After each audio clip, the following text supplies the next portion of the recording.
You actually bring up an interesting point that I wasn't going to get into until a little bit later in this series, but I'm going to touch on it real quick right now because it is a valid opinion.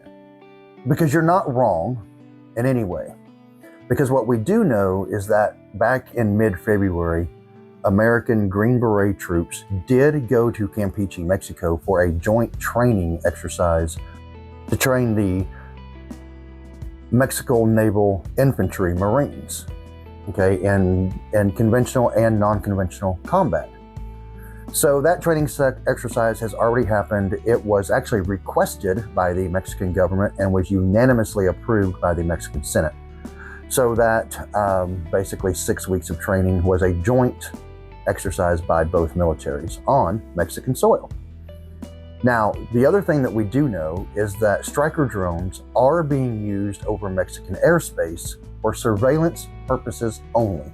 And this is approved by the Mexican government. So, like I said, you're not wrong.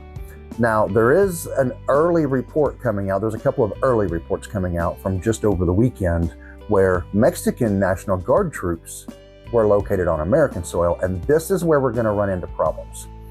According to the report, I've looked at it from Fox News, Fox 5, the Fox 5 affiliate in San Diego, as well as I believe it's KSTM or KTSM out of El Paso, which is an ABC affiliate.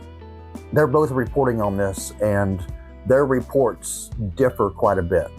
The Fox 5 report says that there were 18 armed Mexican National Guardsmen in a pickup.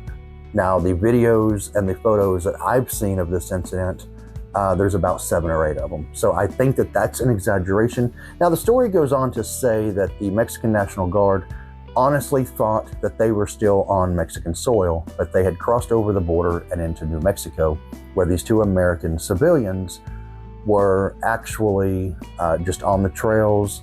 They're actually with a nonprofit group that goes out looking for, lost immigrants in the desert to make sure they have food, water, and get them any medical help that they need. So, there's nothing from DOD about this yet. There's nothing from CBP about this yet. So I'm waiting for the facts before I really dig into this.